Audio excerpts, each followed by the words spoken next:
All right, hello, it's Wmpyr here to explain karambit usage with the basics of manipulating the angles of attack. Okay, so we're going to start off with the principle called the vector.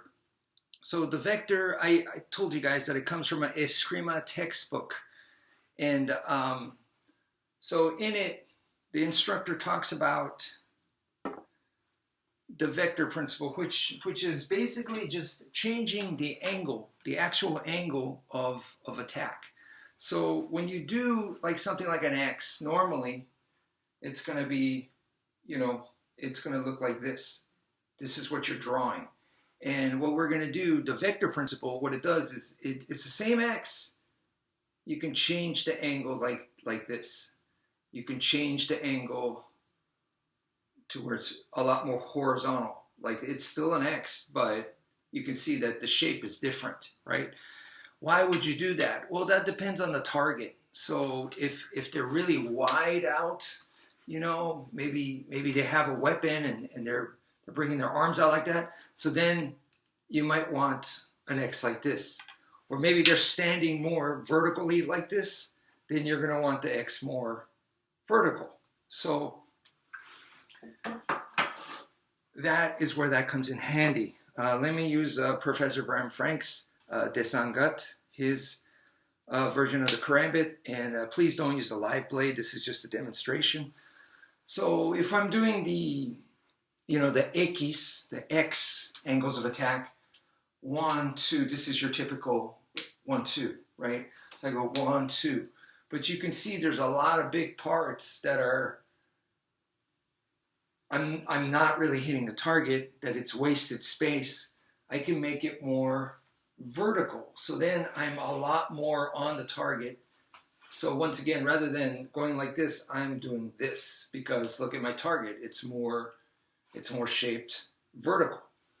So I'm adapting to my target, and there we go. 1, 2, 1, 2, right? Rather than doing the conventional. So the next one, the next manipulation is what I call the grid, okay? And the grid is basically has to do with size, all right? It's not the angle, it's the size. So if I do your typical angles of attack, I could cover all of this, right? I could cover all of this. So that's a pretty decent sized person, if that's a person. So I'm like covering all of this, the head, the torso, okay? And that would normally be done like this, like 1, 2, 3, 4, and 5, okay? But when I use the grid concept, then now I could limit it to just this size. I could manipulate the size and make it a lot smaller. So when I do that, it would be like this, 1, 2, 3, 4, 5. Instead of 1, 2, 3, 4, 5. I could just go 1, 2, 3, 4, 5. I could keep it within here. Okay, so being able to change the size of your angles of attack, that is the grid principle, or the grid concept. So number 3 is now the 3D concept, which I don't have a good name for yet. I just call it the three-dimensional scape or three-dimensional plane. So what we're doing here is normally when we do the angles of attack, I am playing on like imagine there's a blackboard in front of you. So that's 1, 2, 3, 4. I'm drawing in front of the blackboard. That's right here. So what we're going to do is we're going to get that blackboard and put it down on a table, and now I'm going to play on here. So then it goes 1, 2, 3, 4, 5. I'm playing with, the plane is not here, it's now here, okay? So it has more this relationship. So for example, in a normal Filipino martial arts angles of attack, we could do circles, right? We could do circles like this. So I'm cutting right here, cutting. So I'm making circles like this. But if I'm playing with this three-dimensional plane, now my circle is this way. See?